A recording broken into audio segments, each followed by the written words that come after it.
hari ini menyapa Anda di 11 September 2025. Dan spesial di hari ini Kerabat Realita program talk show tentang kabar wakil rakyat bersama DPRD Pamekasan. Dan tema kita pada pagi hari ini yakni mengawal pemerataan pembangunan daerah Kabupaten Pamekasan.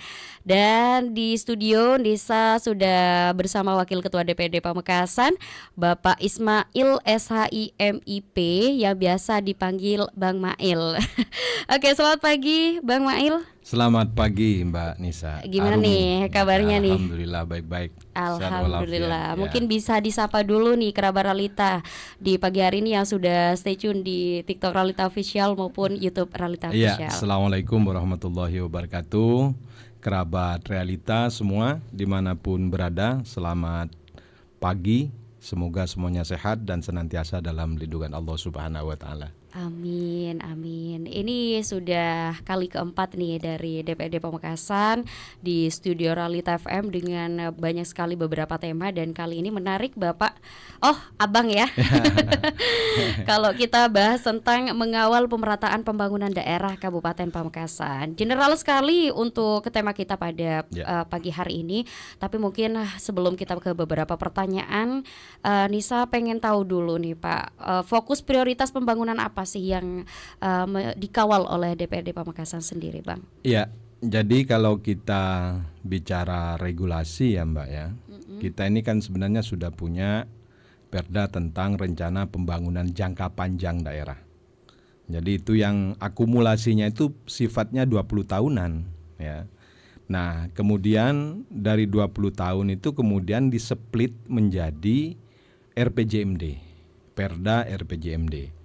Rencana Pembangunan Jangka Menengah Daerah, di mana di situ isinya itu adalah janji-janji politik bupati, wakil bupati terpilih yang dituangkan di dalam Perda RPJMD. Jadi semua rencana pembangunan jangka menengah daerah itu di situ isinya adalah visi misi bupati untuk membangun Pamekasan 5 tahun ke depan. Itu splitan dari RPJPD. Nah, apa saja kemudian yang menjadi prioritas pembangunan di Kabupaten Pamekasan? Kan begitu kemudian yang ingin kami sampaikan. Yang pasti kalau bicara pembangunan, orang menginterpretasikan itu lebih banyak, mungkin 60%, 70% itu infrastruktur kan begitu ya. Tetapi sebenarnya bukan hanya pembangunan infrastruktur, pembangunan sumber daya manusia itu juga menjadi kebutuhan yang sangat signifikan untuk keberlangsungan pemerintahan di sebuah daerah. Maka kalau kita bicara pembangunan, bukan hanya pembangunan fisik, tetapi pembangunan sumber daya manusia itu juga sangat penting. Begitu, Mbak. Oke, baik. Berarti memang ada dua kategori ya Pak ya. Kalau berbicara ke masyarakat kita, kalau berbicara pembangunan mungkin ya jalan, terus kemudian infrastruktur daerah begitu ya. Tapi ini lebih juga ditekankan fisik dan non fisik begitu ya. Salah satunya juga pembangunan SDM tadi. Oke, baik. Kalau kita berbicara fisik dulu nih Pak ya. Menarik kalau kita berbicara tentang infrastruktur jalan. Oke, sejauh ini Bang Mail, berapa kilometer sih mungkin ibaratnya jalan yang masih sebenarnya belum tersentuh, atau mungkin jalan yang sebenarnya itu tanggung jawab daerah tapi belum ada perbaikan sampai saat ini? Ya, terima kasih Mbak Nisa. Jadi kalau kita bicara pembangunan fisik ya, itu sebenarnya ada beberapa kategori. Karena di semua level pemerintahan itu kan ada wilayahnya masing-masing. Siap. Contoh misalnya pusat, dia kan punya jalan nasional. Maka kewajiban pemerintah pusat itu membangun jalan-jalan nasional.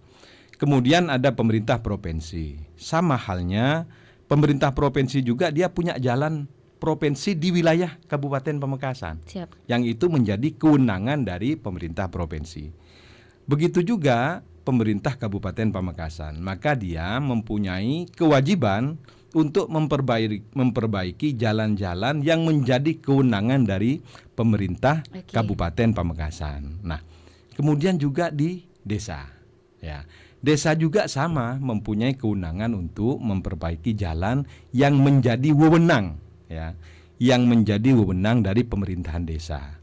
Nah, ini kemudian yang perlu betul-betul kita verifikasi, di mana sih sebenarnya wilayah pembangunan yang menjadi kewajiban dari pemerintah kabupaten dan pemerintahan desa, begitu. Jadi ini yang perlu dijelaskan secara detail. Tetapi kalau tidak salah datanya itu dulu ketika saya di Komisi 3, kurang lebih itu mungkin ada 1.000 lebih kilometer jalan itu yang masih rusak di Kabupaten Pamekasan. Kita tidak tahu 3 tahun terakhir ini sudah berapa kilometer yang diperbaiki, begitu. Nah, ini kemudian yang harus betul-betul diperhatikan oleh pemerintah, dalam hal ini eksekutif, bupati, untuk jalan-jalan yang menjadi kewenangan pemerintah kabupaten itu betul-betul menjadi fokus utama untuk diperbaiki. Karena sungguhnya ketika jalan baik, Mbak Nisa, maka dampaknya itu yang pasti, maka ekonomi itu akan lebih cepat bergerak. Itu dampak dari jalan, terutama akses ke pasar-pasar rakyat. Itu yang perlu sekali untuk segera diperbaiki, begitu. Oke, baik, terima kasih informasinya ya Bang ya. Terus kemudian apakah memang dari Dewan itu sendiri terlibat tidak dalam hal pengawalan ini, Bang? Karena kalau tadi berbicara tentang jalan itu ada jalan provinsi, ada memang juga jalan nasional dan lain sebagainya. Nah, untuk hal ini misal masyarakat itu tidak tahu ya. Nah, ini sebenarnya Bapak Ibu jalan provinsi. Nah, tapi apakah mereka ketika menuangkan aspirasinya seperti apa Dewan mengawal beberapa aspirasi-aspirasi yang ada dari masyarakat ini? Ya. Kalau kami, saya Mbak ya, mohon maaf, saya pribadi misalnya sudah 2 periode, hampir 3 periode berjalan ini, kami memang sering dikeluhkan bukan hanya terkait persoalan jalan kabupaten. Jalan provinsi itu kadang-kadang dikeluhkan. Kan masyarakat tidak tahu ini apakah jalan provinsi. Tidak. Yang penting ada di wilayah Kabupaten Pamekasan, itu menjadi tanggung jawab pemerintah Kabupaten Pamekasan.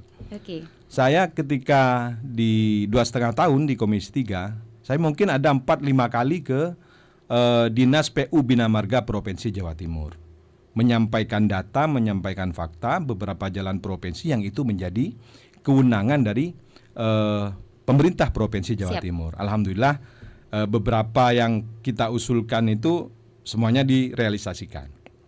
Kemudian juga terakhir ini kemarin saya juga sempat mengkomunikasikan ya, karena ditugasi oleh Wakil Gubernur Jawa Timur untuk mempertemukan antara Dinas PUPR Kabupaten Pamekasan dengan Dinas PU Sumber Daya Alam di Jawa Timur. Kebetulan kita pertemukan di UPT tahap awal untuk bicara terkait normalisasi sungai yang ada di Kabupaten Pamekasan. Karena itu kalau bicara kewenangan, Mbak, itu wewenangnya pemerintah Provinsi Jawa Timur, tetapi kan wilayahnya ada di Pamekasan. Pemerintah Kabupaten Pamekasan tidak boleh abai itu, karena setiap akhir tahun biasanya ada musim hujan datang, air datang dari utara, dan itu menyebabkan banjir yang dampaknya itu terhadap masyarakat kita sendiri, begitu. Maka ini harus ada kolaborasi antara pemerintah Kabupaten Pamekasan dengan pemerintah Provinsi Jawa Timur. Ini tidak boleh tidak, ini wajib dilakukan, begitu. Hal-hal seperti itu terus kita komunikasikan. Begitu juga misalnya dengan pemerintah pusat misalnya. Apa yang menjadi kewenangan pemerintah pusat yang ada di Pamekasan yang itu misalnya urgen, maka pemerintah kabupaten wajib untuk mengusulkan itu semua ke pemerintah provinsi. Kami misalnya anggota DPR, kami kebetulan fraksi Demokrat di DPR RI juga punya perwakilan. Jadi kita bisa menyampaikan di sana terkait jalan misalnya ke Komisi 5 misalnya, kan begitu. Jadi salurannya ini ada, begitu ya, untuk memperjuangkan bagaimana kebutuhan masyarakat ini betul-betul bisa dipenuhi, terutama terkait tadi yang disampaikan terkait persoalan infrastruktur jalan, begitu. Oke, jadi memang sejauh ini untuk daerah pengawalannya juga sudah ini ya Pak ya, sudah dilakukan juga, apalagi tadi Bang Mail juga sempat menyampaikan bahwasanya kolaborasi antar daerah sama provinsi itu sudah terus dilakukan begitu. Oke, baik. Jadi memang sudah terus diupayakan terus begitu diupayakan, ya Bang. terus diikhtiarkan, Mbak. Iya. Karena kalau kemudian mengandalkan kemampuan daerah. Siap. Daerah ini kabupaten misalnya, saya kira bukan hanya di Pamekasan, di beberapa daerah di Jawa Timur fiskal kita ini terbatas begitu. Maka satu-satunya adalah berupaya untuk bekerja sama. Oke, baik. Terima kasih. Menarik tadi kalau berbicara tentang normalisasi sungai, apalagi tadi malam diguyur hujan Pamekasan, Bang Mail, mungkin bisa disampaikan seperti apa untuk hal normalisasi sungai yang tadi juga katanya sempat bekerja sama dengan Dinas PUPR dan lain sebagainya, Bang. Jadi hasil kesepakatan beberapa bulan yang lalu, Mbak, ada kerjasama ya antara Dinas PUPR Pamekasan dengan Dinas PU SDA Jawa Timur. Yang Dinas PUPR itu kewajibannya itu di daerah Gledek Anyar. Itu kalau tidak salah Sungai Kali Keluang apa namanya ya.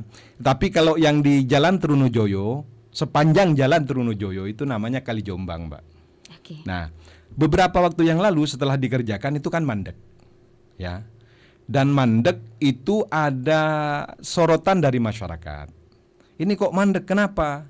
Ini Jawa Timur ini kok kayaknya tidak serius begitu ya untuk menormalisasi.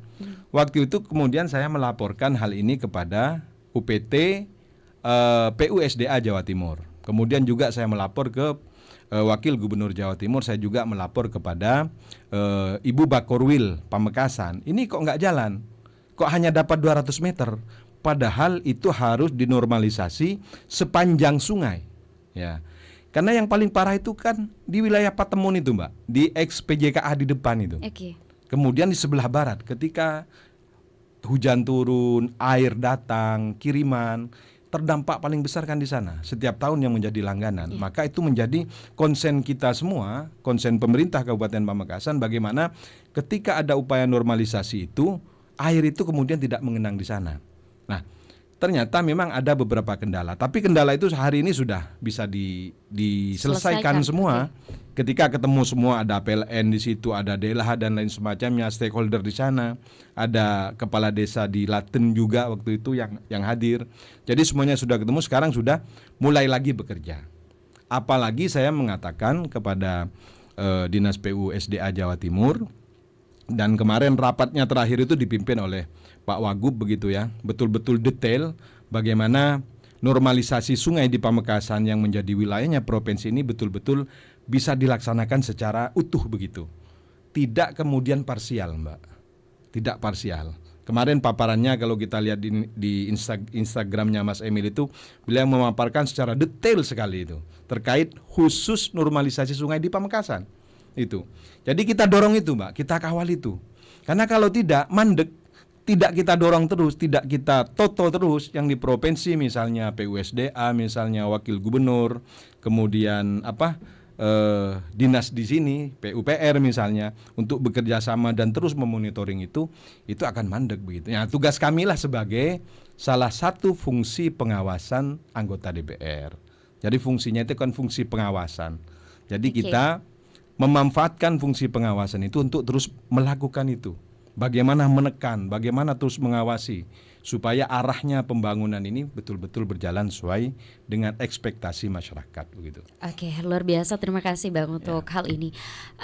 Gini ya, setiap kecamatan atau mungkin desa begitu ya, pasti memiliki kebutuhan yang berbeda. Betul. Nah, kemudian bagaimana sih peran dari Dewan sendiri dalam mengakomodir aspirasi-aspirasi dari mereka, Bang? Jadi kalau kita bicara proses perencanaan, Mbak ya. Siap. Jadi semuanya itu hari ini itu harus melalui proses perencanaan. Perencanaannya itu dari mana? Dari bawah. Ya. Kalau kebetulan saya kan di Dapil 1, maka ada desa, ada kelurahan. Proses perencanaan itu kan pasti dimulai dari musyawarah kelurahan, bahkan ada musyawarah dusun, musyawarah kelurahan atau musyawarah desa, kan begitu.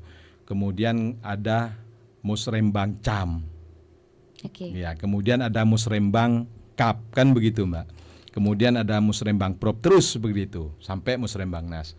Nah, di proses itulah kemudian yang harus betul-betul eksekutif memperhatikan mana skala prioritas dan mana yang bukan skala prioritas.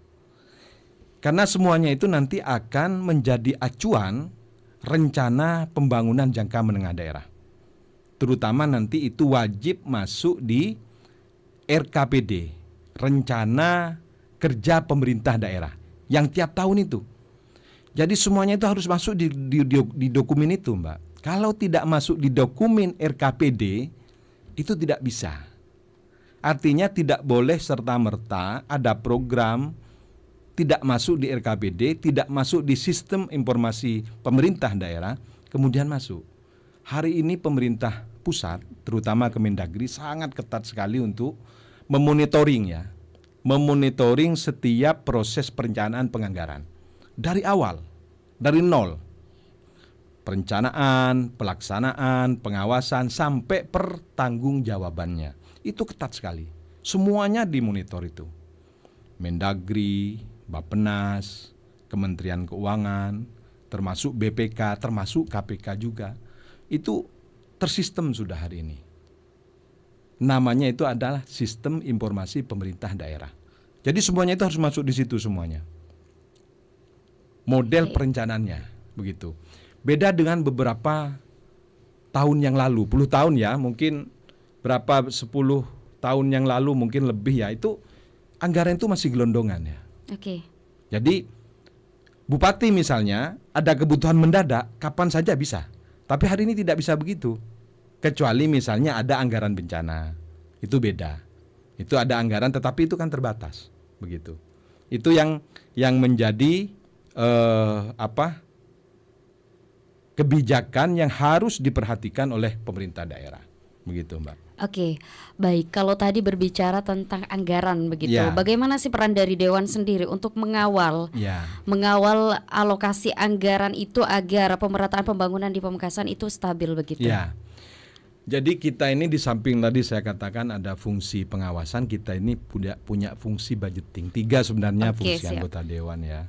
Jadi fungsi pengawasan, kemudian fungsi budgeting, kemudian fungsi legislasi. Nah, di fungsi budgeting ini biasanya kita sering berdebat dengan antara Banggar, antara komisi dengan komisi terkait dengan OPD terkait itu, terkait prioritas pembangunan.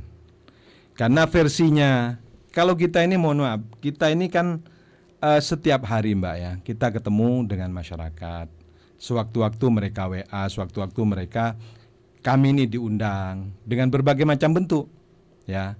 Kemudian menyampaikan, oh jalan ini rusak, jembatan ini rusak, kan begitu, saluran ini rusak, kan begitu. Nah, itu yang menjadi perdebatan kami ketika di proses perencanaan penganggaran. Itu luar biasa, karena begini, kalau bicara infrastruktur misalnya Mbak ya, proposal yang diajukan itu banyak sekali kan begitu ya. Mungkin ada sekitar 1.000 sampai 1.500 proposal yang diajukan. Tetapi anggaran kan tidak sebanyak itu. Misalnya anggaplah porsinya hanya 1.000 proposal. Berarti kan harus ada 1.500 yang harus dieliminir kan begitu. Betul. Nah, bagaimana caranya untuk yang betul-betul prioritas menjadi kebutuhan real masyarakat? Ini yang menjadi pertimbangan kita. Perdebatan kita sering ketika pembahasan di situ, mana yang prioritas. Maka ketika seperti itu, tugas kita adalah memberikan fakta. Oh ini loh, jalan ini rusak parah, ini jembatan rusak, sudah ambruk, tidak bisa dilewati, kan begitu. Akhirnya kita harus menyajikan fakta-fakta itu kepada TAPD begitu, tim anggaran pemerintah daerah. Nah, itu yang menjadi fungsi kami sebagai anggota Dewan, salah satunya adalah fungsi budgeting tadi yang kami sampaikan, Mbak. Gitu. Baik. Jadi memang ketika berbicara anggaran itu pasti melalui tahap-tahap demi tahap begitu. Betul, ya Pak? Ya, tidak bisa kemudian bim-salabim itu. Yang penting ada pengawalan ya dari Dewan. Ada pengawalannya, pasti tugas ada pengawalan. kita pasti ada pengawalan siap. Begitu. Siap. Terima kasih Bang. Terus kemudian ini Bang, kalau berbicara tentang kesenjangan sosial, Ya, itu pasti ada di masyarakat. pasti. Nah, seperti apa sih Bang peran Dewan sendiri dalam mengatasi ini? Jadi biasanya ini kita kan ada dikotomi antara utara selatan ya, terkait kesenjangan pembangunan. Biasanya katanya di selatan lebih banyak, di utara lebih. Sebenarnya bukan seperti itu, tetapi kalau saya melihat urgensinya saja, Mbak, prioritasnya. Kemudian karena kan kalau bicara bupati misalnya, wakil bupati itu kan satu kesatuan. Tidak ada utara, tidak ada selatan, tergantung di mana dia itu untuk melaksanakan kewajibannya sesuai dengan bukti dan fakta-fakta yang real yang ada di lapangan untuk membangun Pamekasan. Begitu juga kita misalnya anggota dewan, kita ini kan ada 5 dapil ya. Semua dapil sudah terwakili semua. Begitu. Sudah terwakili, tinggal bagaimana kita untuk memperjuangkan itu terkait dengan program pembangunan infrastruktur misalnya di wilayah masing-masing kan begitu. Tergantung kita untuk menyajikan data yang akurat kepada TAPD untuk meyakinkan bahwa ini loh betul-betul prioritas gitu loh, Mbak. Karena kalau tidak seperti itu tidak bisa begitu ya. Tadi saya katakan bahwa anggaran terbatas sementara ada permintaan yang begitu besar. Maka konsepnya adalah ambil prioritas yang urgen, yang kemudian itu bisa menopang pertumbuhan ekonomi masyarakat Pamekasan begitu. Oke, baik. Oke sekali ya Bang, kalau berbicara sama orang pintar beda ya. Enggak, sama-sama sih belajar. Oke. Ini sudah sekitar 86 penonton di TikTok. Kita sapa dulu nih Bang. Banyak sekali yang sudah bergabung, memberikan aspirasi juga. Terus kemudian juga di TikTok juga sudah banyak sekali pertanyaan nih Bang Mail. Tentunya mungkin tema kita menarik ya, sehingga menarik para pemirsa kita untuk banyak sekali bertanya di pagi hari ini.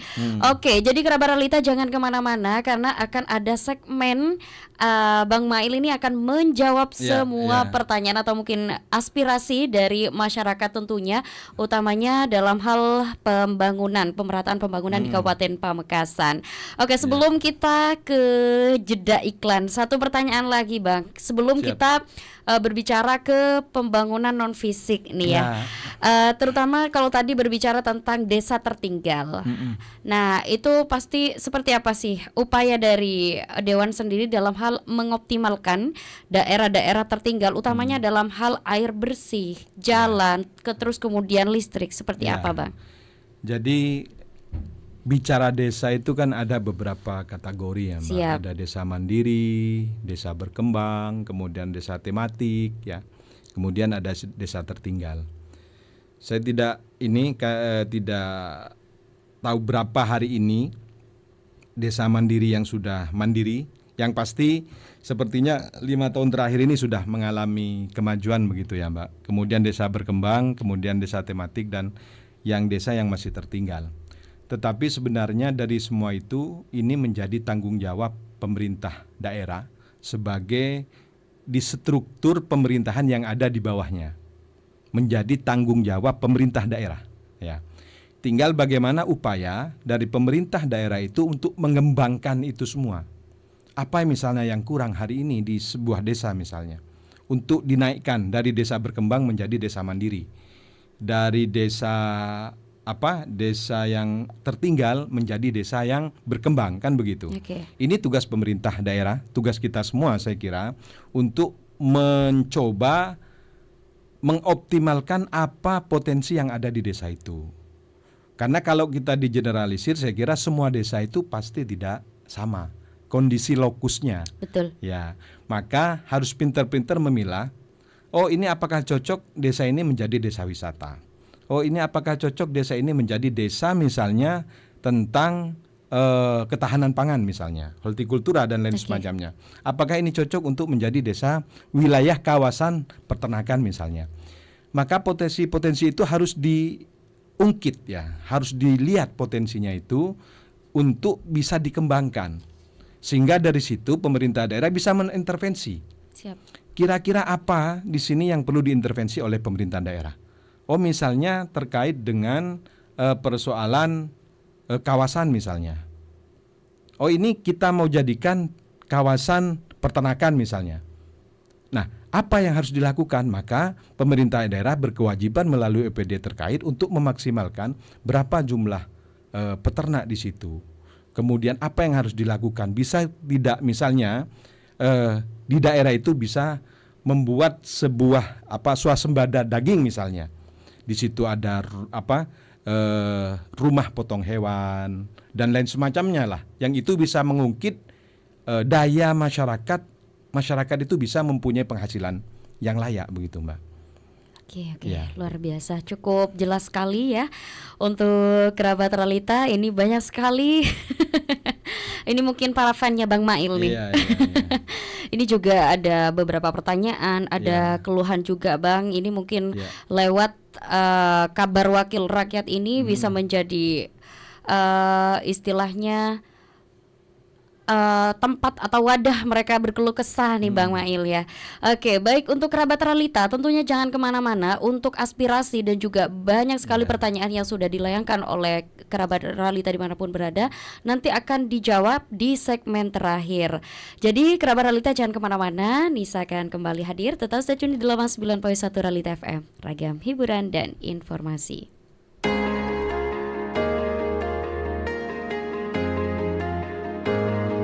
Pengen tahu tentang dunia kesehatan? Atau cuma sekedar pengen konsultasi aja? Yuk simak dan ikuti program kesehatan bersama Dinkes Menyapa. Kasus yang sudah terjadi di tahun Program ini dipersembahkan oleh Realita FM bekerja sama dengan Dinas Kesehatan Kabupaten Pamekasan.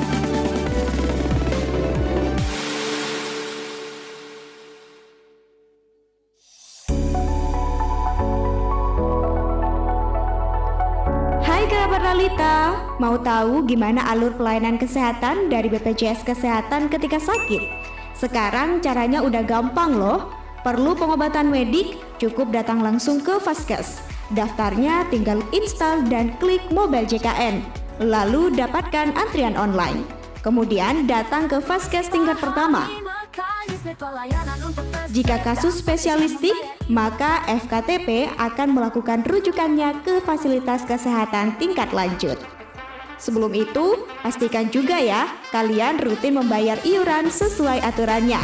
Daftarnya mudah, iuran pun juga murah. BPJS Kesehatan membantu untuk mewujudkan jaminan kesehatan nasional yang kita butuhkan.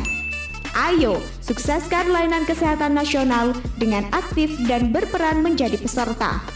Ingat ya guys, di fasilitas kesehatan tingkat pertama ada puskesmas, dokter praktik, klinik Pratama, dan rumah sakit tipe D Pratama.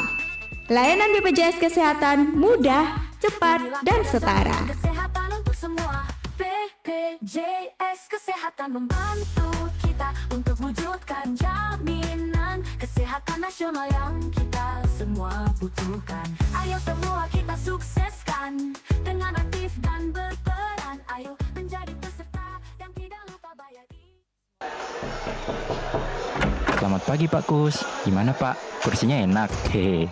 Baru juga sehari. Bisa aja Pak Anto ini. Gimana? Ada hal apa nih? Ini berkas yang diajukan beberapa vendor untuk pengadaan yang kemarin mau dilelang atau penunjukan langsung Pak. Coba saya lihat.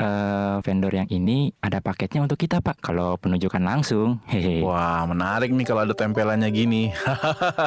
Sebentar Pak Anto, ini ada anak saya telepon. Ya, halo Dek. Pagi Ayah. Maaf kemarin aku nggak sempat datang ke pelantikan. Selamat ya jabatan barunya. Makasih. Rani selalu doakan agar pekerjaan Ayah bisa lancar, berkah, dan bermanfaat buat banyak orang. Rani doakan agar Ayah selalu dijauhi oleh setan korupsi dan nggak tergoda oleh suap. Ya sudah, Ayah sehat-sehat ya. Nanti Rani telepon lagi. Dah Ayah. Pak, maaf Pak. Jadinya gimana? Pak Anto, tolong dilelang saja. Mulai sekarang saya tidak mau ada suap di kantor ini ya. Tanggung jawab adalah salah satu nilai anti korupsi.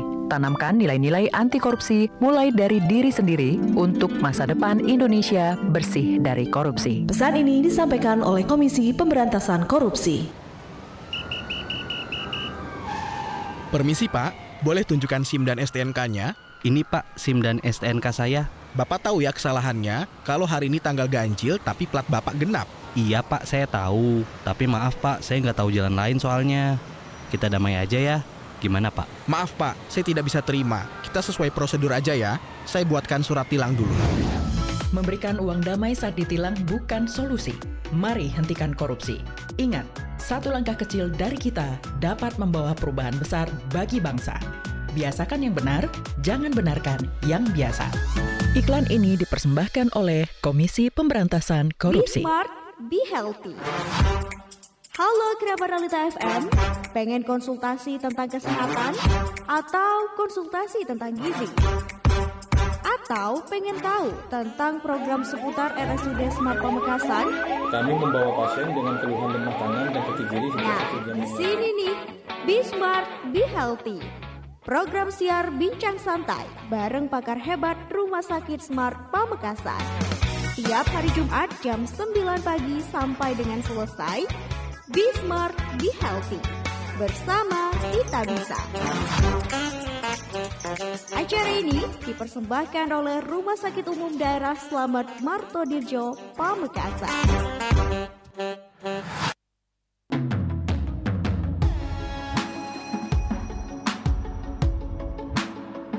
Komisi Pemberantasan Korupsi atau KPK kembali melaksanakan survei penilaian integritas SPI untuk pemerintah Kabupaten Pamekasan tahun 2025 yang akan berlangsung selama periode 1 Agustus sampai dengan 31 Oktober 2025 dengan cara responden menerima WA Blast dari KPK.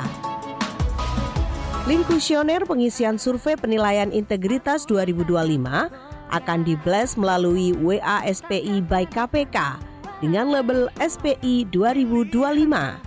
Responden yang akan mendapatkan WA blast dari KPK adalah kategori internal yang terdiri dari ASN pemerintah Kabupaten Pamekasan, kategori eksternal yaitu pengguna layanan publik pemerintah Kabupaten Pamekasan, dan expert ahli yang terpilih sebagai responden oleh KPK.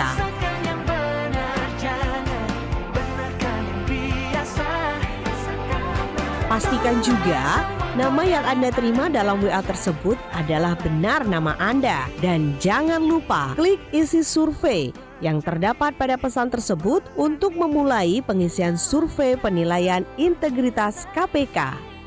Dengan mengisi SPI, Anda turut memberantas korupsi. Berantas korupsi dengan ujung jari.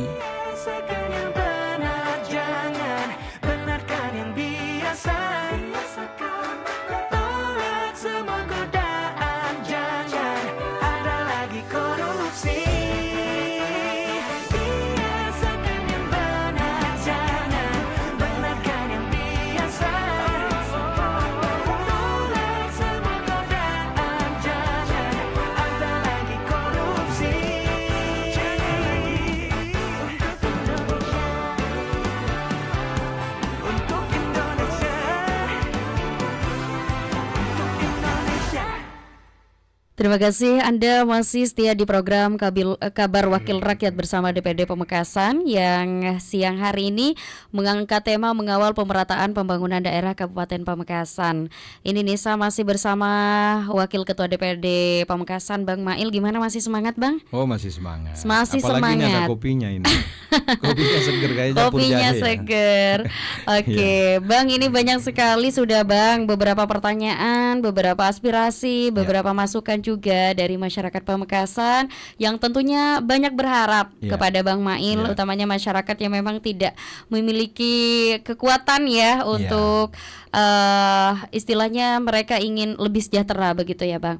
Baik, kalau sedari tadi kita sudah berbicara pembangunan fisik yang Bang Mail, Nisa pengen tanya nih, pembangunan non fisik diantaranya juga salah satunya faktor pelayanan, kesehatan, juga pendidikan. Nah, seperti apa dari Dewan sendiri mengawal hal ini nih Bang? Ya, terkait dengan pembangunan sumber daya manusia ya Mbak ya.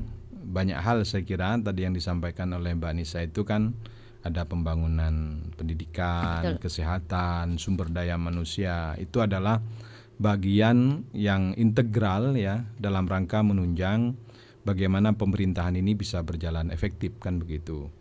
penting sekali terkait dengan pembangunan sumber daya manusia. Kalau kita bangunlah jiwanya kan begitu, Mbak. Betul. Baru bangunlah badannya. Nah, dua hal itu kalau kita merenung dan meresapi bahwa pembangunan sumber daya manusia itu penting sekali. Bangunlah jiwanya, baru bangunlah raganya. Artinya bangunlah sumber daya manusianya, bangun fisiknya begitu. Karena kalau sumber daya manusianya itu tidak diperbaiki, hanya fisiknya yang diperbaiki, maka itu akan timpang, kan begitu. Maka dua hal ini harus seiring sejalan. Jadi pembangunan sumber daya manusia yang mumpuni, kemudian pembangunan infrastruktur, ini tidak boleh dipisahkan. Dua jalan ini harus sama-sama dijalankan oleh pemerintah supaya tidak ada ketimpangan tadi. Karena kalau kita bicara indeks pembangunan manusia, Mbak Nisa, indeks pembangunan manusia ini kan kategorinya satu terkait persoalan pendidikan, kemudian kesehatan, kemudian daya beli, kan begitu. Ketika tiga komponen dasar ini sudah terpenuhi, maka IPM kita, indeks pembangunan manusia kita ini akan bagus. Tetapi sebaliknya, ketika ada salah satu dari tiga komponen dasar indeks pembangunan manusia ini tidak terpenuhi, maka ketimpangan itu akan pasti terjadi. Daya beli ini apa? Ekonomi. Kita punya duit untuk belanja, kan begitu. Kita punya pekerjaan, kita punya penghasilan, kan begitu. Jadi pendidikan, kesehatan, daya beli, ekonomi, ini satu kesatuan yang tidak bisa dipisahkan begitu, Mbak. Oke, baik. Kalau berbicara tentang ekonomi, kesenjangan ekonomi itu masih banyak sekali di Kabupaten Pamekasan. Seperti apa Dewan ini mengawal dalam hal ini, Bang Mail? Yang kita diskusikan seringkali dengan eksekutif itu terkait dengan indeks rasio Gini. Artinya ada pertumbuhan, tapi pertumbuhan itu tidak merata. Kesenjangan itu masih melebar begitu. Bagaimana kemudian tugas pemerintah ini menciptakan pertumbuhan ini yang merata? Artinya orang kaya ini tidak hanya segelintir orang, kan begitu. Orang berpenghasilan, orang mendapat pekerjaan tidak segelintir orang, tetapi ada pemerataan. Tapi khusus di Pamekasan, Mbak Nisa, kita ini sangat bersyukur sekali hari ini ya. Beberapa tahun, 3 tahun terakhir ini bahwa di Pamekasan angka pengangguran ini sudah terbantu oleh industri hasil tembakau. Oke. Industri hasil ini harus diakui. Dan kalau kita melihat, saya sering ketika diskusi dengan Bapeda, dengan beberapa TAPD, ini bukan tidak ada sumbangsih pemerintah, bukan tidak ada, tetapi ini lebih mayoritas disupport oleh murni swasta dari industri hasil tembakau ini. Ini yang harus dipelihara sebenarnya. Kondusivitas industri hasil tembakau, UMKM, PR hari ini yang sudah berkembang luar biasa di Pamekasan, ini harus dijaga, harus dibantu. Harus dipermudah semua yang dibutuhkan oleh mereka, harus difasilitasi. Ini yang penting hari ini. Karena kalau tidak, maka ini akan menambah pengangguran nantinya. Maka pemerataan ini tidak akan terjadi. Tetapi hari ini kalau kita melihat dari industri hasil tembakau, ini kan sepertinya sudah akan merata ya. Di wilayah timur ada, di wilayah barat ada, di wilayah utara, di selatan juga hari ini ada, kan begitu. Jadi ini kita bersyukur sekali kepada para pengusaha lokal yang hari ini sudah mempekerjakan banyak sekali pekerja karyawan sehingga mereka bisa mendapatkan penghasilan yang luar biasa dari kerja itu. Ini pemerintah harus mengapresiasi itu dan berterima kasih. Karena dengan demikian ini yang konkret. Betul. Orang tidak bekerja jadi bekerja, ini konkret begitu. Nah, sekarang tugas pemerintah ini upaya apa yang harus dilakukan untuk yang tidak bekerja untuk bekerja, menciptakan lapangan pekerjaan. Hari ini yang ada yang sangat berkembang luar biasa di Pamekasan, orang tidak bekerja menjadi pekerja hari ini. Ini yang harus kita syukuri. Dan ini pemerintah harus wajib untuk bagaimana memberikan kemudahan, akses misalnya ke area-area yang mereka butuhkan, ini harus diperbaiki, kan begitu ya. Izin misalnya dipermudah, dikawal, jangan kemudian dipersulit, kan begitu. Ini hal yang bisa dilakukan, intervensi pemerintah bisa melakukan itu. Jadi fungsi ini harus betul-betul dimanfaatkan oleh pemerintah dalam rangka untuk mensejahterakan masyarakat, begitu.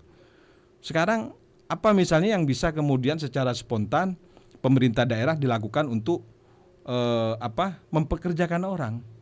Kan sulit sekali. Seperti itu hari ini. Apalagi Oke. berita terakhir kan kita banyak itu PHK massal segala macam di luar. Kita hari ini masih alhamdulillah, dan ini mudah-mudahan situasi kondusif, Pamekasan, industri hasil tembakau bagus walaupun tadi malam hujan begitu ya. Kita berharaplah kepada petani tembakau tetap semangat semuanya lah. Karena ini satu kesatuan, simbiosis mutualis dari persoalan ini. Begitu, Mbak. Oke, jadi memang dari pemerintah Kabupaten Pamekasan sendiri seharusnya memberikan apresiasi begitu ya Bang ya untuk industri hasil tembakau ini karena memang mengurangi sekali angka pengangguran yang ada di Kabupaten Pamekasan. Luar biasa. Oke Bang, sebelum kita ke beberapa pertanyaan dan juga saran dari masyarakat, mungkin nih Bang, ada nggak kebijakan atau mungkin hal program gitu yang mengatasi masalah keterbatasan SDM tadi itu Bang? Ya, kalau programnya itu ada di setiap pemerintahan itu ada. Artinya mempersiapkan sumber daya manusia yang unggul itu sebenarnya bagian dari program pemerintah. Biasanya itu ada di OPD terkait. Tetapi kita ingin sebenarnya kan sumber daya manusia ini ada di luar itu. Contoh misalnya bagaimana kemudian anak-anak Pamekasan yang punya prestasi yang bagus kemudian disekolahkan misalnya dengan kontrak kerja dengan pemerintah daerah dibiayai. Yang spesifik misalnya apa kira-kira proyeksi pemerintah daerah 5, 10 tahun, 15 tahun ke depan yang akan dibutuhkan. Kedokteran misalnya, dokter apa kan bisa dilihat sebenarnya hari ini kebutuhan. Dari pegawai yang ada, usia yang ada, kemudian hari ini kan teknologinya sudah sangat canggih luar biasa ya Mbak ya. Apa yang dibutuhkan hari ini? Misalnya menyekolahkan terkait perusahaan AI misalnya dan lain sebagainya. Ini kan mempersiapkan generasi masa depan. Karena kalau tidak, kita tidak menyiapkan generasi masa depan ini sepertinya ada pergeseran ya. Pergeseran nilai. Kalau beberapa waktu yang lalu misalnya orang bekerja masih pakai tenaga fisik. Bisa 5 tahun ke depan, 10 tahun ke depan itu sudah tidak dipakai begitu Mbak. Betul. Kalau kita lihat Cina hari ini sudah membuat robot dengan segala macamnya itu luar biasa begitu. Bisa-bisa tenaga manusia ini sudah tidak bisa dipakai kan begitu. Kita konsultasi hari ini ada holodoc kan? Halodoc ya. Kita misalnya sakit apa? Saya pusing hari ini. Aja. Obatnya apa gitu? Obatnya apa? Kira-kira apa aja? Langsung muncul begitu. Siap. Artinya kita nggak perlu lagi bertatap muka seperti saya dengan Mbak Nisa ini. Misalnya ke dokter, dok, saya sakit apa kira-kira kan begitu. Sudah nggak begitu lagi ke depan kayaknya ini. Begitu. Artinya hanya dengan teknologi informasi, apalagi ada AI itu hari ini orang sudah tidak butuh bertatap muka lagi dengan dokter misalnya, salah satu contoh kan begitu. Ini menjadi tantangan pemerintah daerah. Betul. Apakah kemudian pola-pola lama ini masih diterapkan? Kalau itu masih diterapkan, tidak mengantisipasi jangka panjang 10 tahun ke depan, maka kita akan ketinggalan. Begitu. Betul. Jadi memang harusnya ada program dan juga kebijakan-kebijakan yang memang istilahnya mengikuti perkembangan zaman begitu ya Bang. Oke, luar biasa. Banyak sekali yang sudah kita bahas ya Bang, mulai dari pembangunan fisik, pembangunan non fisik. Tentunya ini menarik sekali untuk para pemirsa yang dimanapun berada. Ini sudah melayangkan banyak sekali pertanyaan. Sebelum kita ke TikTok, ini di YouTube ada beberapa hal. Saya minta begini Mbak, jadi seluruh komentar di media sosial kita minta untuk dicatat ya, diresum semuanya, nanti alamatnya mana akan kami sampaikan ya. Misalnya ini jalan yang rusak tadi ada mana itu daerah Waru atau mana gitu tadi? Ya, Pakong kayaknya ya. Ada akses jalan yang rusak itu parah katanya begitu kan. Jadi itu mohon nanti coba dicatat, nanti kasih ke saya. Pasti saya sampaikan kepada dinas terkait. Kalau misalnya jalannya kabupaten nanti kita sampaikan ke PUPR misalnya. Kalau ada jalan kawasan misalnya nanti kita berikan ke DPRKP misalnya. Kalau dan lain semacamnya. Jadi kita mohon untuk ditampung dan pasti akan saya sampaikan semua yang masuk hari ini di media sosial realita ini, Mbak. Ya, karena ini menjadi tanggung jawab saya begitu ya. Bagian tanggung jawab saya dan ini wajib saya sampaikan. Persoalan nanti mana yang menjadi prioritas kita lihat kan begitu. Ya. Karena saya mohon maaf bukan hanya di realita, saya biasanya mohon maaf, Pak. Saya tiap pagi itu dari jam 6 biasanya sampai jam 8. Kalau saya di rumah saya mesti mantau Karimata. Jadi kan di sana banyak. Dan saya catat satu-satu. Saya bukan hanya memikirkan dapil saya. Ada yang dari larangan, kadang dari kadur, dari Propo, begitu saya catat, saya sampaikan, saya langsung WA ke dinas terkait, oh ini ada rumah rusak, tidak layak, langsung saya sampaikan, langsung saya ke OPD terkait, seperti itu, karena menjadi kewajiban saya, Mbak, menjadi kewajiban saya, begitu. Oke, siap. Luar biasa sekali ya, Bang, utamanya untuk Dewan 1 ini yang berani menampung banyak sekali aspirasi-aspirasi dari masyarakat. Nanti insya Allah Nisa bantu untuk rangkumkan beberapa jalan atau mungkin keluhan yang bisa istilahnya disambung lidahkan begitu ya, Bang ya. Oke, sebelum kita ke beberapa komentar yang ada di TikTok, Nisa bacakan dulu beberapa hal yang dipertanyakan nih dari akun Laura Utami. Bapak, infrastruktur kok nggak merata ya? Soalnya masih banyak sekali warga yang benerin jalan pakai swasembada dari masyarakat. Ya. Diakui atau tidak? Memang betul, Bang. Silahkan dikomentari. Ya, diakui atau tidak itu betul sekali ya, bahwa hari ini ada kesadaran dari masyarakat swakelola, Pak, ya, bukan swasembada, swakelola ya. Artinya masyarakat gotong royong bersama-sama untuk memperbaiki jalan kan begitu. Nah, ini sebenarnya akan menjadi tanggung jawab pemerintah daerah. Menjadi tanggung jawab pemerintah daerah. Maka itu kewajiban pemerintah daerah untuk memperbaiki itu. Tetapi hari ini kesadaran masyarakat luar biasa begitu. Karena kalau bicara memang kondisinya hari ini diakui atau tidak fiskal kita yang saya katakan tadi. Ya, kalau bicara 2025 misalnya ada Impres ya, Instruksi Presiden nomor 1 2025 itu juga terkait dengan anggaran yang sudah diploting ke daerah. Kemarin itu ditarik, Pak. Begitu. Ditarik lagi ke pusat. Dananya itu ada beberapa titik pembangunan di Pamekasan yang itu seharusnya menjadi prioritas begitu. Itu sudah semuanya sudah lengkap, sudah segala macam. Ini ditarik lagi hari ini seperti itu. Yang seharusnya itu bisa selesai. Anggarannya itu cukup besar. 3 titik itu kalau nggak salah itu kan semuanya pusat ya. Kita ini hanya terima manfaat. Betul. Nah, kita selalu mendorong itu. Nggak apa-apa. Jawa Timur silakan bangun Pamekasan, pusat bangun. Kita terima manfaat. Yang penting masyarakat senang begitu ya. Aspirasi masyarakat kita tampung. Kemudian mereka bisa apa yang diinginkan itu bisa tercapai begitu. Ya, memang hari ini kita akui di beberapa daerah, di wilayah Pagentenan, di wilayah Pelengahan, di wilayah Larangan, itu masyarakat bergotong royong untuk memperbaiki jalan begitu. Kita akui itu bahwa ya kita berterima kasih ke masyarakat, tetapi ingat bahwa ini tanggung jawab pemerintah daerah, ya. Kemudian prioritaslah pembangunan untuk jalan-jalan infrastruktur yang menjadi kebutuhan urgen masyarakat. Yang pasti itu bagaimana yang mengarah kepada peningkatan ekonomi masyarakat begitu. Oke, baik. Memang sudah diakui atau tidak, memang terjadi di masyarakat Kabupaten Pamekasan banyak sekali yang istilahnya swakelola begitu ya, Bang ya. Swadaya. Oke, baik. Ini juga, Bang, ada pertanyaan dari akun Nanda Amelia. Pemerataan itu seperti apa aja sih, Pak Dewan? Pemerataan itu mungkin konteksnya seperti apa aja? Pemerataan itu seharusnya melihat misalnya infrastruktur ya, Mbak ya.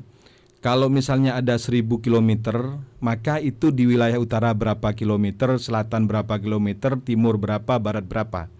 Maka di situ misalnya kalau ada anggaran misalnya ada 10 miliar, maka kalau ingin bicara pemerataan, maka itu dibagi 4 kan begitu. Wilayah anggaplah 4 poros kan begitu ya. Kita tidak bicara kecamatan, tetapi ada utara, ada selatan, ada timur, ada barat. Itu semuanya bagaimana bisa diakomodir. Yang pasti dengan skala prioritas begitu. Kalau kita ingin bicara pemerataan, karena ini wilayahnya se-Kabupaten Pamekasan. Di 13 kecamatan, 189 desa dan kelurahan begitu. Semuanya harus rata begitu. Tetapi harus ada skala prioritas begitu. Oke, baik. Oke, terima kasih Bang. Kita ke pertanyaan selanjutnya. Untuk 5 tahun ke depan dari Sofi Andini nih, pembangunan apa saja yang akan dilakukan nih Bang? Ya, kalau melihat di RPJMD beberapa waktu yang lalu yang sudah disepakati antara DPR dan Bupati ya, memang infrastruktur itu menjadi salah satu bagian yang sangat penting. Kemudian juga kalau bicara ekonomi, fokus itu ada yang hari ini yang komoditas unggulan ya Pak. Saya ingin bicara bukan yang lain tidak prioritas, semuanya prioritas. Ada industri tembakau ya, petani tembakau, kemudian ada garam, kemudian ada peternakan. Ini 5 tahun ke depan yang harus digenjot oleh pemerintah daerah. Yang lain terus juga di-up kan begitu. Tetapi fokus ketika 3 komoditas unggulan ini terus digerakkan oleh pemerintah daerah, maka inilah yang akan menjadi pendorong ekonomi yang sangat kuat ke depan. Ini yang menjadi prioritas. Kemudian juga pendidikan kesehatan tetap menjadi kewajiban begitu. Oke, baik. Terima kasih Bang Mail. Ini juga ada dari Edi Santoso ya. Bang, adakah hubungannya pemerataan pembangunan dengan mengentaskan kemiskinan yang masih ada di Pamekasan? Iya, sangat ada sekali itu, Pak. Antara pembangunan dengan persoalan kemiskinan. Kalau kita melihat angkanya hari ini, angka kemiskinan kita ini di angka 13,41%. Setara kurang lebih ya di angka 124 ribuan orang. Ya. Nah, kalau misalnya pembangunannya merata, kemudian lapangan pekerjaan ada, maka otomatis angka kemiskinan itu akan berkurang. Ini kan akses saja sebenarnya. Program Keluarga Harapan misalnya, hari ini yang oleh Kementerian Sosial ada PKH, program Keluarga Harapan, dari orang hamil, dari orang tua yang sudah tidak bisa lanjut usia, kemudian anak sekolah yang tidak punya, itu semua hari ini kan sudah difasilitasi oleh pemerintah. Ada pemerintah pusat, ada pemerintah provinsi juga, ya.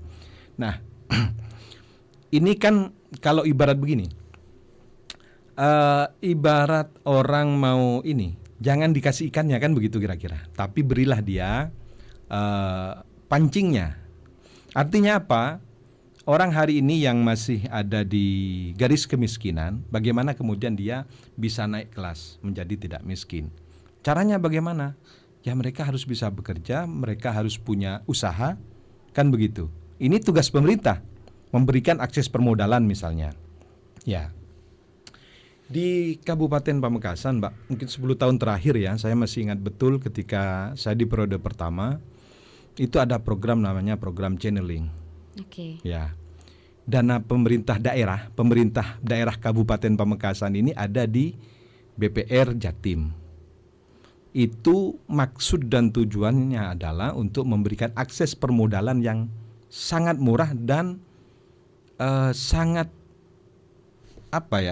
beda dengan bank-bank komersial itu, Pak. Oke. Di bawah begitu ya, di bawah. Nah, itu dalam rangka apa? Memberikan akses permodalan mereka yang ingin bekerja, yang ingin berusaha, supaya mereka bisa berusaha dengan modal yang disediakan dananya oleh pemerintah Kabupaten Pamekasan. Itu leading sektornya adalah dinas koperasi. Misalnya ingin jualan apa, itu kalau tidak salah maksimal 50 juta, Mbak. Maksimal. Ya bisa 10 juta, bisa 20 juta, 30 juta begitu. Misalnya ingin usaha apa, misalnya peracangan misalnya, atau apa misalnya, atau jualan misalnya kan. Hari ini kan jual es begitu ya. Kan banyak itu. Misalnya mereka punya keinginan ke sana, itu akses permodalannya ada. Oke, itu 10 tahun terakhir. Ya sudah 10 tahun terakhir, insya Allah 10 tahun terakhir itu sudah disediakan di BPR. Sehingga kami ketika turun ke bawah saya menyesuaikan itu. Kalau Bapak Ibu misalnya pingin berusaha tidak, itu kan kadang-kadang alasan tidak punya modal kan begitu ya. Maka modal itu sesungguhnya pemerintah daerah sudah menyediakan itu. Tinggal dinas terkait, dinas koperasi harus terus mensosialisasikan itu kepada masyarakat. Daripada kemudian masyarakat pinjol, Mbak. Betul. Kan ya, yang banyak sekali terjadi itu, Bang. Ya memang ada persyaratan, tidak semudah pinjol begitu. Betul. Semudah pinjol. Jadi memang ada beberapa hal yang perlu dilengkapi dan dipenuhi dulu ya, Bang ya. Oke, siap. Terus kemudian ini Bang, di Pamekasan masih sering banjir nih Bang. Semoga ada solusi konkret untuk ke depan. Soalnya sebentar lagi musim hujan. Nah, itu tadi yang kita diskusikan Mbak Nisa, bahwa ikhtiar kita, pemerintah daerah, pemerintah Provinsi Jawa Timur itu untuk menormalisasi sungai yang ada di Kabupaten Pamekasan. Hari ini sudah berjalan. Saya pantau terus memang sejak tanggal berapa kemarin itu sudah mulai bekerja lagi Dinas PU SDA Jawa Timur di Jalan Trunojoyo. Itu tepatnya itu di depan Jalan Bayangkara itu. Bayangkara ya yang ke ini. Itu kita minta seluruh akses sungai Kali Jombang itu untuk dinormalisasi semuanya. Terutama yang wilayah ini, wilayah Patemon itu kan, sampai ke RSM Nor yang baru. Begitu. Semuanya itu kan mengalami pendangkalan. Ketika mengalami pendangkalan, ada hujan, kemudian ada kiriman air dari utara, maka di sana akan mandek begitu, tidak bergerak. Betul. Nah, ketika ada normalisasi, ini kita berharap normalisasi ini terus sepanjang tahun ya, sampai itu tuntas. Kita lihat yang di Kali Jombang, kemudian Kali Keluang kalau nggak salah namanya yang di Gledek Anyar ini kan sebelah sisi baratnya sudah selesai. Hari ini kerja di sisi timur. Yang di Gledek Anyar itu biasanya juga kan wilayah Gledek Anyar ini menjadi bagian yang paling parah juga. Ini mudah-mudahan sampai tembus nanti termasuk yang di Sinhaji. Ya, saya banjir berapa tahun yang lalu itu saya sempat Sinhaji itu sudah hampir ke leher begitu ya, turun ketika kita memberikan bantuan makanan spontan. Itu tahun lalu ya, Bang? Beberapa tahun yang lalu, 2000 berapa itu ya. Nah, kita minta di SMP 1 di belakangnya, Mbak, area Jalan Sinhaji yang tembus ke Putri, itu kan akses sungai ini kan dari SMP 1 lurus terus ke Putri, terus lurus kalau nggak salah tembus kemana itu ya, ke apa dulu yang sempat putus di daerah Pademau itu, tembusnya ke sana kayaknya. Nah, itu juga kita minta untuk dinormalisasi di samping di sepanjang Jalan Trunojoyo, sehingga semuanya nanti ketemu begitu, normalisasinya itu ketemu. Untuk terus melakukan upaya itu. Nah, yang kita ini kan ini swakelola ya. Swakelola artinya pemerintah provinsi menyediakan alat berat, kabupaten menyediakan alat berat, itu hanya butuh mobilisasi untuk solar dan operator begitu. Ini insya Allah bisa bekerja sepanjang tahun ya, mudah-mudahan ya. Kita berharap begitu dan ini harus kita dorong begitu. Karena yang terparah kita begitu ya. Iya betul. Bentar lagi musim hujan katanya. Bentar lagi musim hujan. Ini tadi malam sudah hujan. Ini sekira bulan 9 ya. Biasanya bulan 11, 12. Ini kan menjadi langganan. Nah, ini kita berharap walaupun ada hujan, ada kiriman air, ini lewatlah begitu ya. Tidak kemudian mengenang di rumah warga. Begitu. Siap, terima kasih untuk hal ini ya Bang Mail, karena memang ini salah satu juga keresahan yang ada di masyarakat kita di Kabupaten Pamekasan, dan beberapa hal yang mungkin menjadi aspirasi dari mereka. Baik, kita bergeser ke akun TikTok nih Bang. Sudah mungkin banyak sekali yang mungkin belum bisa Nisa bacakan atau sebutkan satu persatu. Tapi ini Nisa akan rangkum Bang dari Nemo Sakera.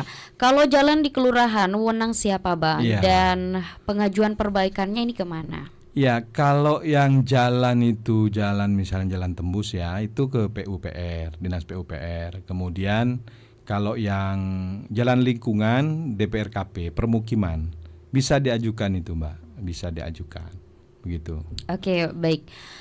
Terus kemudian ini mungkin ada tatanan birokrasi memang begitu Pak gitu.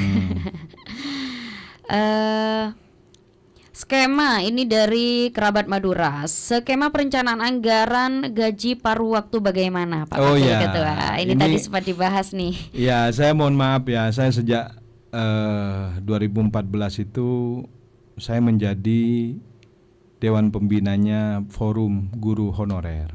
Siap. Dulu Forum Guru Honorer K2, setelah itu ada Forum Guru yang dulu awalnya itu diketuai Pak Maskur ya. Kemudian forum yang kedua itu yang di luar K2 itu diketuai Pak Sahi, dan semuanya saya menjadi pembinanya. Jadi saya memang konsen di ini Mbak, di pendidikan ya, terutama yang masih honor, kesejahteraan mereka ini masih belum terpenuhi begitu ya, tidak maksimal. Itu yang menjadi fokus ya. Kenapa? Karena kalau bicara pendidikan ini kan sebenarnya kunci ya. Kuncinya ini di pendidikan. Kalau misalnya pendidikan seseorang sudah bagus, dia sudah pintar, sudah paham ini itu segala macam, maka otomatis yang lain saya kira mudah. Ingin bekerja misalnya, ingin menambah ekonominya. Ini mudah. Kuncinya maka salah satu faktor paling dominan itu adalah pendidikan. Makanya saya sangat fokus itu dari awal itu. Nah, terkait dengan P3 paruh waktu ini, memang hari ini saya beberapa waktu yang lalu didatangi oleh teman-teman forum guru ya, termasuk forum guru honorer itu. Mereka bertanya terkait yang paruh waktu dengan yang full kan begitu kira-kira. Iya. Saya sempat komunikasi dengan Kepala BKPSDM Pak Saudi. Saya tanya berapa Pak hari ini yang diajukan oleh pemerintah Kabupaten Pamekasan. Dia bilang maksimal Ketua, maksimalnya berapa katanya. Kalau tidak salah waktu itu di angka sekitar 4.205 kalau nggak salah ya. Ada WA-nya ke saya ini dari beliau. Nah itu sistemnya seperti apa? Ini kita masih mengajukan ke pusat. Berapa nanti yang akan direstui, yang disposisi itu nanti kita lihat, katanya begitu. Nah, paruh waktu ini kita sepertinya nanti arahnya ini kan akan diserahkan kepada pemerintah daerah. Maka kewajiban pemerintah daerah nanti untuk betul-betul menseleksi bahwa mereka ini betul-betul harus diperhatikan begitu. Semuanya saya kira, tetapi ini kan harus ada kategori ya kira-kira. Kan masih banyak Mbak yang sudah 10 tahun mengabdi, tetapi bukan hanya 10 tahun 20 tahun ya.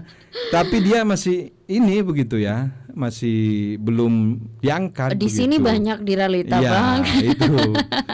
Makanya ini sudahlah, ini menjadi fokus kita semua untuk memperjuangkan teman-teman yang sudah masuk database, data BKN ya, bagaimana mereka segera diangkat. Kalau pikiran saya sebenarnya saya kurang kalau paruh waktu, full waktu begitu Mbak. Ini tadi pagi nama-namanya sudah keluar yang masuk paruh waktu katanya Bang.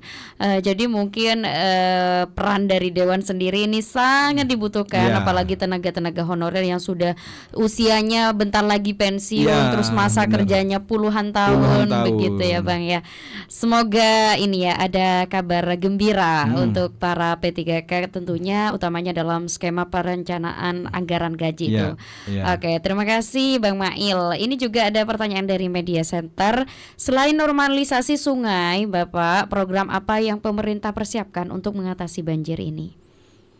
Ya, di samping normalisasi sungai ya, kemudian juga banyak hal yang harus dilakukan, terutama sebenarnya kita punya master plan penanganan banjir, Mbak. Master plan penanganan banjir. Kalau kemudian itu dijalankan, banyak hal yang bisa dilakukan ya. Di samping misalnya tadi yang disampaikan bahwa salah satunya itu adalah normalisasi sungai. Kemudian ini kan tidak bisa parsial, harus dari hulu ke hilir.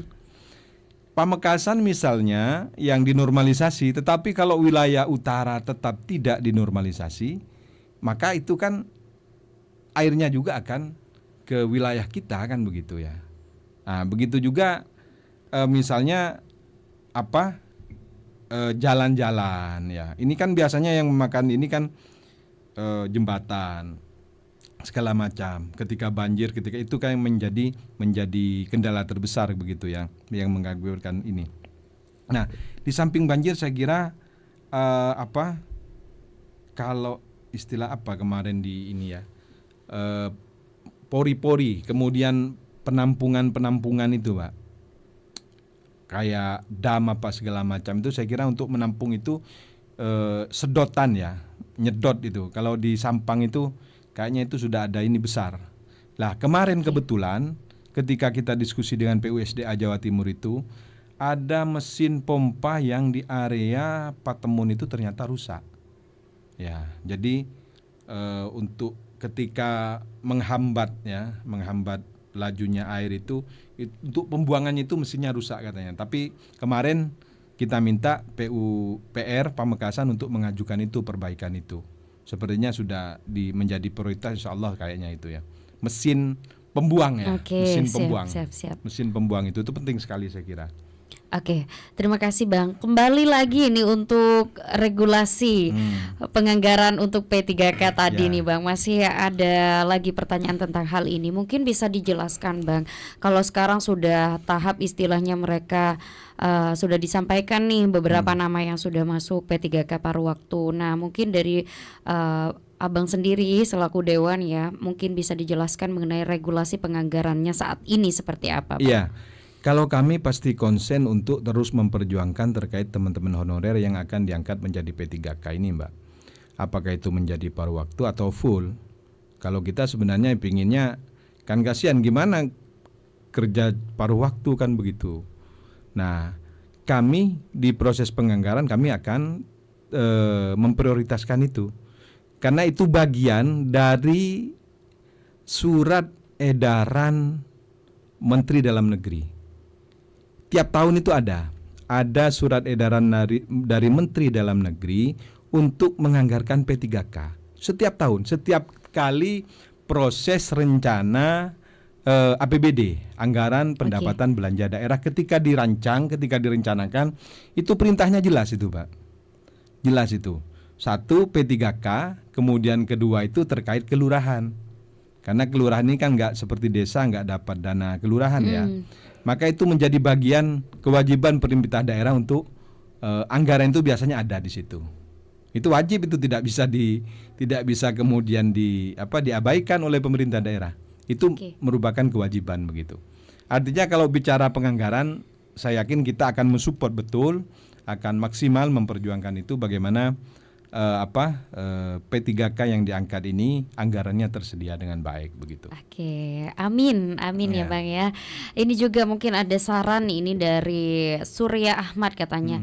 Coba Bapak semua anggota dewan turun ke dapil masing-masing, lihat infrastrukturnya kayak apa.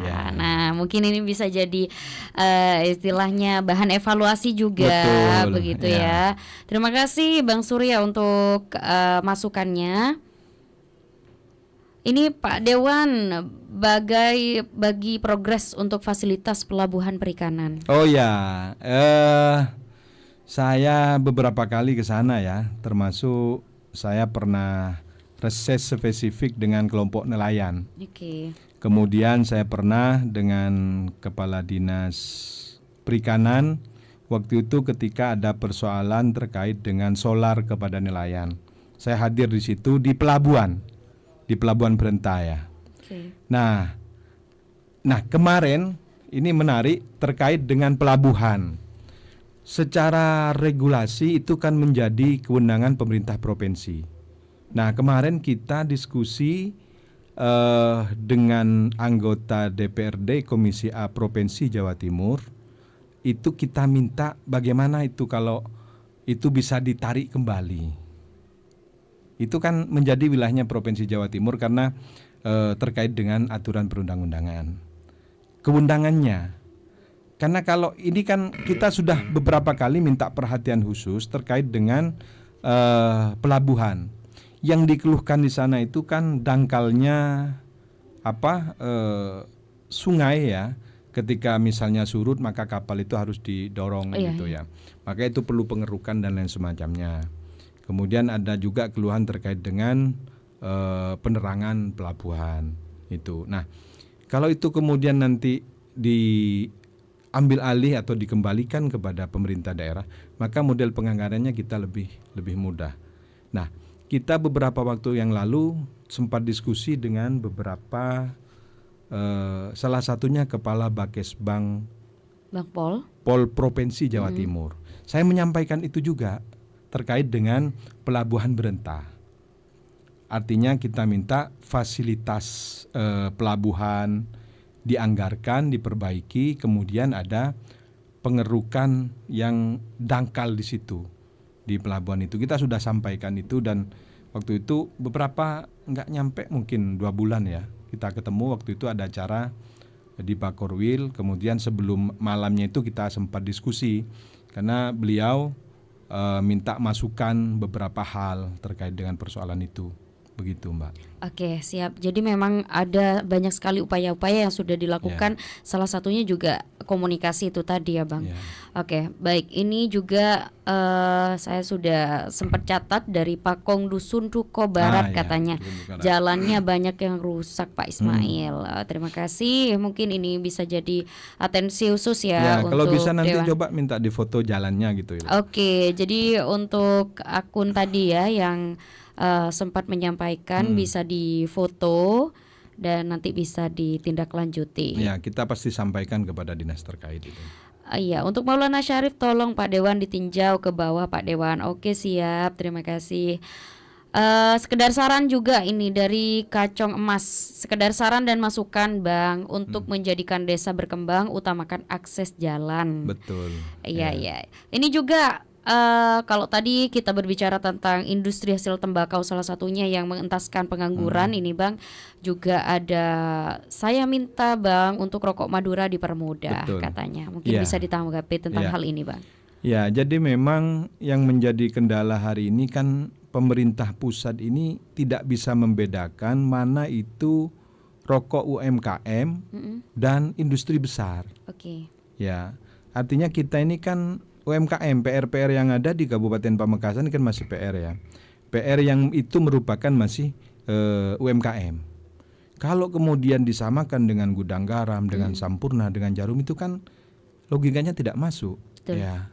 Tetapi kan kalau kita lihat program Pak Presiden hari ini, hilirisasi industri tembakau ini kan harus dari bawah.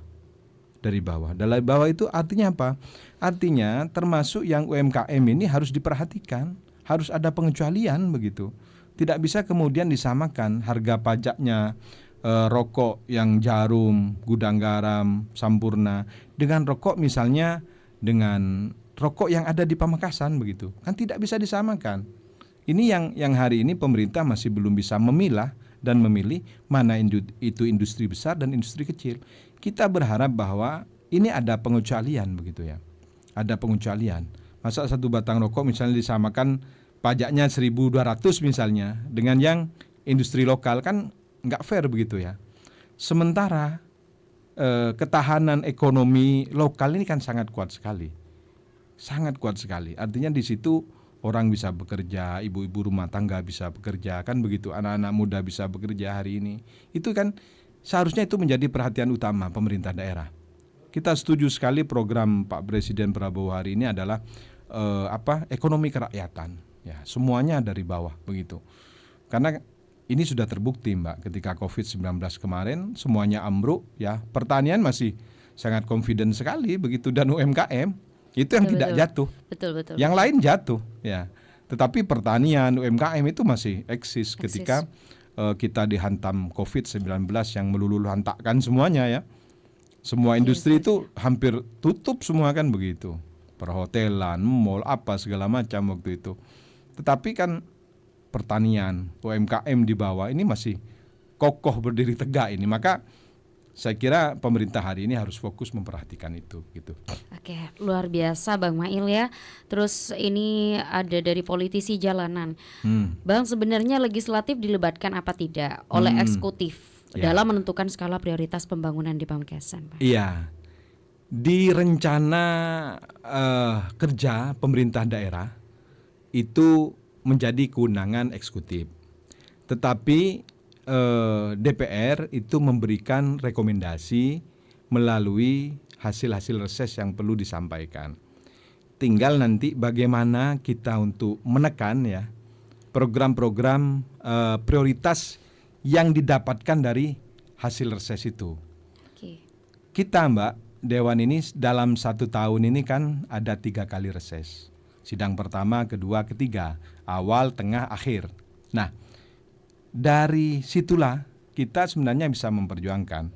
Kalau saya pribadi Mbak, mohon maaf, setiap reses itu mesti saya tercatat. Termasuk apa yang disampaikan oleh konstituen. Bahkan itu lengkap dengan datanya, dengan fotonya, dengan nomor HP-nya, siapa yang mengusulkan, itu kita sampaikan. Nah, ketika di komisi, ketika nanti di badan anggaran dan tim anggaran pemerintah daerah, disitulah kita berdebat habis di situ, mempertahankan apa yang masyarakat titipkan kepada kita untuk diperjuangkan. Jadi itu yang harus kita lakukan. Mohon maaf, setiap reses saya dari 2014 sampai hari ini, alhamdulillah dokumentasi saya lengkap. Bukan hanya dari Dapil 1, tetapi dari beberapa kecamatan lain. Saya dokumentasikan dan biasanya saya berikan kepada Bapeda. Ya. Sebagai acuan, silahkan ambil mana skala prioritas yang itu betul-betul, silahkan disurvei oleh eksekutif. Begitu. Mana yang mau diambil? Banyak, dokumen saya biasanya tebal sekali setiap tahun itu. Pusing 7 keliling ya Bang. Ya, dan itu saya, karena begini Mbak, bagi saya apapun yang disampaikan oleh masyarakat maka wajib saya tampung. Tugas saya adalah menyampaikan, kan begitu. Kewajiban saya menyampaikan. Itu lengkap kalau dokumen saya tiap tahun, tiap masa reses saya pasti sampaikan itu. Begitu. Oke, baik. Mungkin dari politisi jalanan ini bisa nih saya lanjutkan ke Bang ya. Karena mengingat mungkin tadi banyaknya masyarakat saat ini yang harus lagi-lagi swadaya dalam memperbaiki akses jalan. Mungkin ini salah satu hal yang ditanyakan ya. Mohon penjelasannya Pak Dewan. Tadi sudah dijelaskan secara secara detail. Ini untuk politisi jalanan sudah dijawab tuntas. Oke, baik. Terima kasih untuk para pemirsa yang sudah banyak sekali memberikan istilahnya aspirasi, masukan, terus juga kemudian saran dan juga beberapa pertanyaan. Dan ini mungkin ya dari beberapa pemirsa yang belum bisa tercover, banyak sekali beberapa pertanyaan. Ini juga tolong kasih informasi jalan Panakuen arah ke selatan. Oh iya Mbak. Jadi arah selatan Panakuen mana ya? Panakuen ada 2 itu kan, ada Panakuen Propo, ada Panakuen Larangan Mbak. Oke. Iya. Panakuen arah ke selatan ini katanya selatan, sudah Anissa catat ya. Dicatat Mbak. Untuk akun Ketut terima kasih. Propo katanya ini. Oh Propo ya. Iya. Oke, siap. Propo nanti saya kan di sana ada fraksi juga, nanti saya sampaikan ya. Oke, dan siap. saya akan sampaikan ke OPD juga. Bener, ini kata Kacong Madura nih, retaknya kemiskinan ada di desa bukan di daerah. Kalau desanya sehat, insya Allah ekonomi masyarakat. Saya setuju Mbak. Jadi semua betul, persoalan itu sebenarnya ada di tingkat desa. Betul. Jadi ketika kesadaran pemerintah desa itu betul-betul luar biasa, maka sebenarnya tugas kecamatan, tugas pemerintah daerah sudah ini. Karena bagian pemerintahan terbawah itu ada di desa. Maka kita setuju sebenarnya fokuslah kepada desa. Apa? Saya sering mengatakan begini. Jadi desa itu harus mempunyai database sendiri. Satu misalnya persoalan kemiskinan. Itu harus punya database sendiri. Jangan kemudian mengandalkan dari data BPS. Ya, bukan tidak percaya kepada data BPS, tidak, tetapi harus ada data pembanding. Ya. Karena seringkali angka kemiskinan kita ini kadang-kadang kan tidak match ya, tidak match itu. Nah, maka pemerintah desa yang inovatif desanya ini kan dia punya database sendiri. Berapa orang miskin yang ada di desanya, berapa orang yang jompo, hari ini yang tua tidak bisa bekerja di situ, hanya mengharapkan bantuan misalnya dari pemerintah, kan begitu. Itu kan harus menjadi tanggung jawab pemerintah itu. Kemudian orang yang hamil misalnya untuk mencegah stunting misalnya Mbak. Itu harus ada di situ. Kemudian pemudanya ada berapa? Ini harus punya database versi desa. Ya, makanya hari ini sudah dipacu semua desa ini bagaimana dia bisa berinovasi. Karena dengan demikian maka mereka ini tahu mana yang harus menjadi prioritas begitu. Oke, betul. Jadi memang lini terdepan yang harus Desa. dari desa Dari dulu desa, ya ya. Bang. Oke, siap. Ya. Ini mungkin Termasuk misalnya Mbak, berapa di desa itu jalan yang rusak, Oke. kan jembatan yang rusak, ya akses Penerangan juga. Kemudian air bersihnya seperti apa. Jadi kalau desa itu punya master plan desa, ini saya kira lebih luar biasa. Jadi gitu ya. power sendiri Jadi ya power untuk sendiri. daerah. Oke. Sehingga dia bisa menyampaikan ke pemerintah daerah, pemerintah provinsi, pemerintah pusat. Itu akses hari ini kan sudah dibuka semua. Kita pemerintah daerah, pemerintah desa hari ini bisa ngajukan apa saja bisa melalui online, Mbak, dengan sistem hari ini.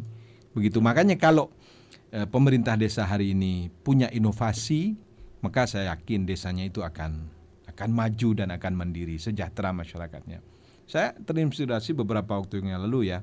Ada salah satu desa dengan BUMDesnya dia bisa memberikan setiap tahun kepada seluruh masyarakatnya tunjangan hari raya. Bayangkan. Gitu ya Bang ya? Iya, ada di kalau nggak salah di Jawa Tengah di Jawa Timur ya. Saya lupa pernah ini. Itu luar biasa. Di samping kalau dulu saya pernah ketika jadi ketua komisi 1 saya pernah ke Desa Pongo, Mbak. Di Jawa Tengah. Jadi desa itu dia hanya dengan program sampah dia itu bisa menggaji kalau nggak salah waktu itu 27 orang yang tiap bulannya itu dibayar 2.500.000 apa 3 juta begitu. Bayangkan itu.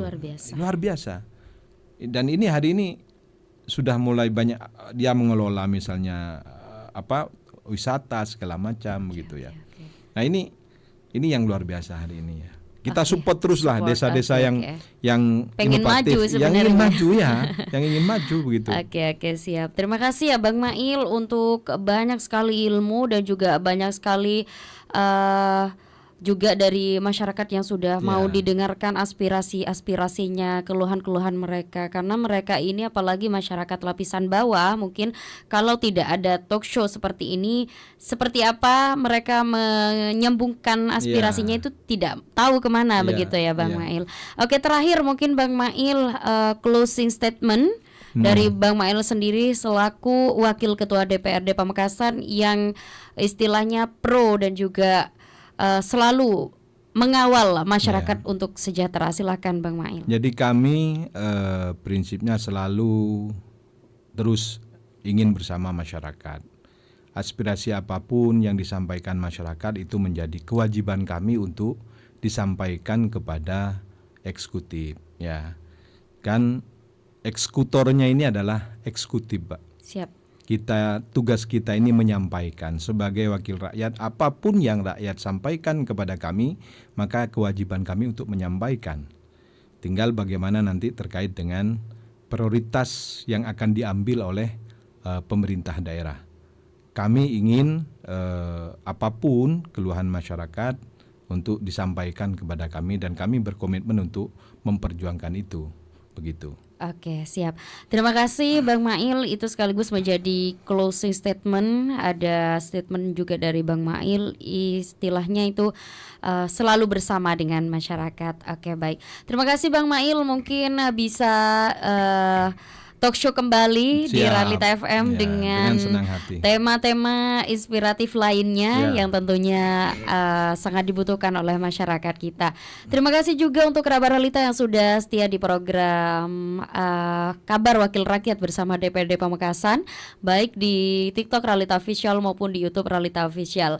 Sekali lagi nih saya ucapkan terima kasih. Salam sehat, stay safe, stay healthy. Assalamualaikum warahmatullahi wabarakatuh. Waalaikumsalam warahmatullahi wabarakatuh.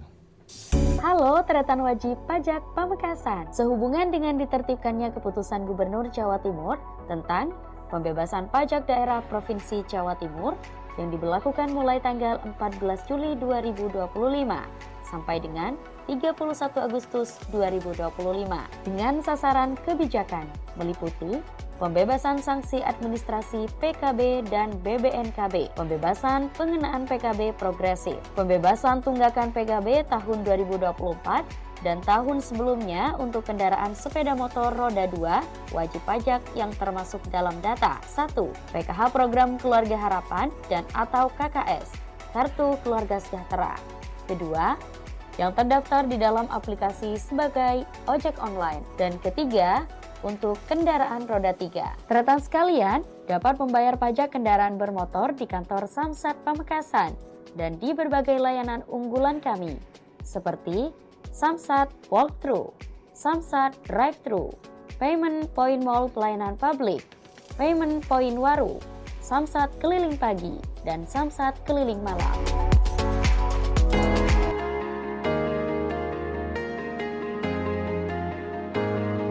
Pengen tahu tentang dunia kesehatan? Atau cuma sekedar pengen konsultasi